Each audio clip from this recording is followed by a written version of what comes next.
आज जो हम लोग टॉपिक डिस्कशन करने जा रहे हैं उस टॉपिक का हेडिंग है potentials due to charge conductor. अपने पास क्या है कि एक स्फेरिकल चार्ज कंडक्टर है, उस पर हम क्या करते हैं किसी भी मेथड से फ्रिक्शन या अनदर कोई भी मेथड यूज़ करके उस पर चार्ज को डंप करते हैं। जैसे ही हम चार्ज डंप करते हैं तो सारा का सारा चार्ज जो होता है वह रीडिस्ट्रीब्यूट हो जाता है उसके सरफेस पे, अंदर इलेक्ट्रिक फील्ड ज़ीरो हो जाता है। तो कंडक्टर के कुछ फीचर्स हैं जिनको याद रखना पड़ेगा। इनसाइड इलेक्ट्रिक फील्ड की वैल्यू ज़ीरो होती है कंडक्टर में। यदि आप चार्ज डंप करेंगे तो सारा का सारा चार्ज आपका रीडिस्ट्रीब्यूट हो जाएगा सरफेस पे।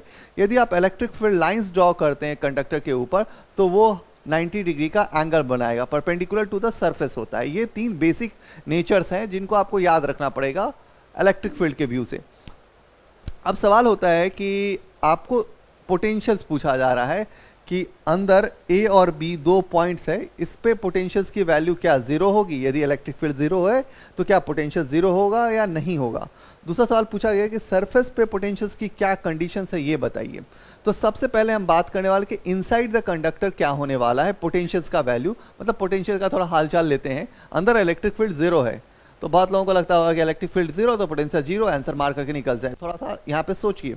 तो देखिए अभी मैथमेटिकली हम बात करने वाले हैं। जब मैथमेटिकली ट्रीटमेंट करते हैं तो वो ज़रा इंपॉर्टेंट हो जाता है कि डेल्टा वी इक्वल टू एक रिलेशन पता है हमें से ई डॉट डी एल, और यहाँ पे लिमिट से मेटअप कर देते हैं बी से लेकर के ए तक।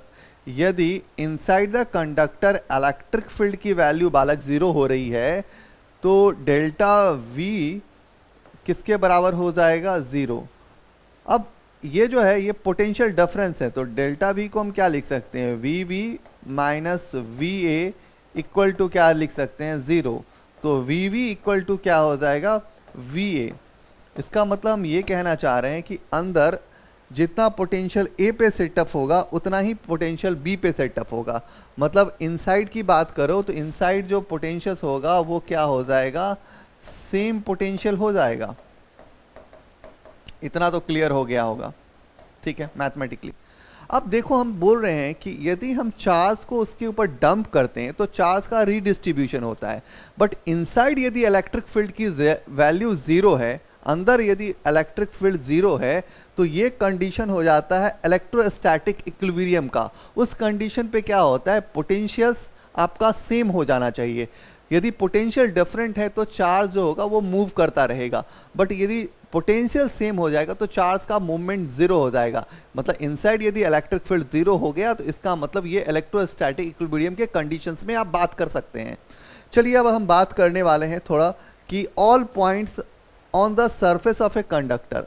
तो यदि इलेक्ट्रिक फील्ड ज़ीरो हो गया और चार्ज का मूवमेंट होना बंद हो गया तो पोटेंशियल डिफरेंस इस कंडीशन पे भी क्या हो जाएगा? V V equal to V A हो जाएगा ना पोटेंशियल। इसका मतलब कि इस कंडीशन पे भी हमारा जो हो जाएगा वो सेम पोटेंशियल हो जाएगा। तो पूरा का पूरा कंडक्टर ऐसे बिहेव करेगा कि पूरे के पूरे कंडक्टर पे पोटेंशियल्स क्या हो रहा है? सेम है। मतलब आप ऐसा बोल सकते हैं इंटायर कंडक्टर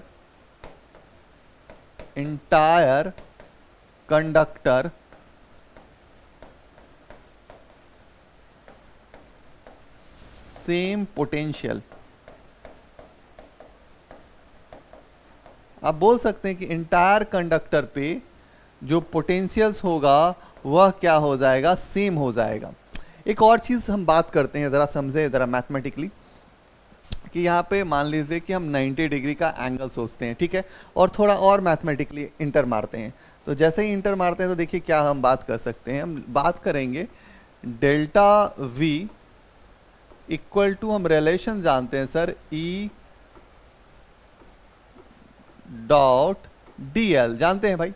अभी हम इस डॉट प्रोडक्ट को तोड़ते हैं तो डेल्टा वी यहाँ पे लिमिट सेटअप करते हैं बी से ए तक, और हम सरफेस पे बात कर रहे हैं तो हम क्या लिख सकते हैं? ई डी एल, और सरफेस पे एंगल कितना बना? cos 90। यार cos 90 का मतलब क्या होता है? ज़ीरो। तो डेल्टा वी यहाँ पे हम क्या लिख सकते हैं? ज़ीरो। अब डेल्टा वी का मतलब क्या हो गया? Potential difference between the two points B minus A equal to zero. तो V V equal to V A. जिसको हम लैंग्वेज में बोले थे कि इलेक्ट्रिक फील्ड जीरो हो जाए, इलेक्ट्रोस्टैटिक इक्विलिब्रियम में हो जाए, तो पोटेंशियल्स क्या हो जाता है, सेम हो जाता है। तो आपको अभी दिखेगा कि पोटेंशियल सेम हो गया। एक और बेसिक फीचर्स कि हम एक कंडक्टर बनाते हैं और कंडक्टर पे चार्ज को रीडिस्ट्रीब्यूट कर देते हैं, क्योंकि पता होता है कंडक्टर का सारा चार्ज जो होता है उसके सरफेस पे लाई करता है। ये तो क्लियर है हमको। अंदर भैया इलेक्ट्रिक फील्ड ज़ीरो है। मुझसे सवाल किया गया कि ये रेडियस मेरा r है और मुझसे पूछा गया है कि इस r डिस्टेंस पे, मतलब जो सेंटर से r ये डिस्टेंस है, इस पॉइंट P पे हमारा पोटेंशियल्स का वैल्यू क्या होगा। तो मेरे को पता है कि जब हम इलेक्ट्रिक फील्ड पढ़ रहे थे, तो जैसे हम चार्ज डालते हैं तो सारा का सारा चार्ज ऐसे बिहेव करता है कि वो उसके सेंटर पे जाके बैठ जाता है। ये स्फेरिकल सिमेट्री का केस हो गया। सारा का सारा चार्ज क्या होता है, उसके सेंटर पे जाके बैठ जाता है और सेंटर पे बैठा हुआ चार्ज ऐसा फील कराए वो due two point charge deal कर पाए। तब इस कंडीशन पे जो हमारा पोटेंशियल्स हो जाएगा वो हो जाएगा 1/4πε0 Q डिवाइड बाई R। तो ये क्या होता है कि ये कब का कंडीशन है, ये तब कंडीशन यूज करते हैं जब R greater than capital R हो। एक और कंडीशन है कि एग्जैक्टली मुझे सरफेस पे पता करना हो तो R इक्वल टू R हो जाएगा। तब यदि हम पोटेंशियल्स लिखेंगे तो क्या लिखेंगे, तो वो लिखेंगे 1/4πε0 Q और इस R को रिप्लेस कर देंगे इस कैपिटल R से। ठीक है, तो पोटेंशियल्स क्या हो जाएगा, ये value V equal to 1/ε0 Q divide by R। अब रहा कि इसका थोड़ा ग्राफ प्लॉटिंग करके बताते, तो आप बताते कि ग्राफ कैसे जाएगा। आपको तो कॉन्सेप्ट समझ में आ गया ना कि अंदर बाहर के पोटेंशियल्स के नेचर्स। अब देखिए कि हम एक ग्राफ ड्रॉ करते हैं, ये R और V के बीच में हम एक ग्राफ ड्रॉ करते हैं। आप देखिए कि जब वो सरफेस तक आपका पोटेंशियल्स क्या था, सेम था। मतलब सरफेस तक आपका क्या है, पोटेंशियल सेम है, सरफेस तक पोटेंशियल सेम है। सरफेस के बाहर जाए तो क्या हुआ, पोटेंशियल्स आपका क्या हो जाएगा, इस तरह से हो जाएगा।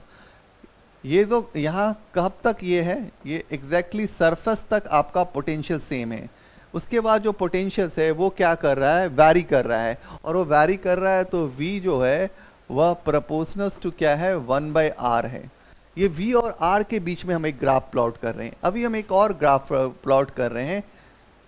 सेम कंडीशन में हमारे पास एक कंडक्टर है और कंडक्टर के बारे में हम एक ग्राफ ड्रॉ करना चाह रहे हैं कि अंदर इलेक्ट्रिक फील्ड की वैल्यू क्या है, 0 है। तो देखिए इलेक्ट्रिक फील्ड और R के बीच में हम एक ग्राफ प्लॉट करते हैं। ठीक है, तो मेरे को यहाँ तक पता है कि कंडक्टर के यहाँ तक इलेक्ट्रिक फील्ड क्या है, इस कंडीशन तक इलेक्ट्रिक फील्ड 0 है।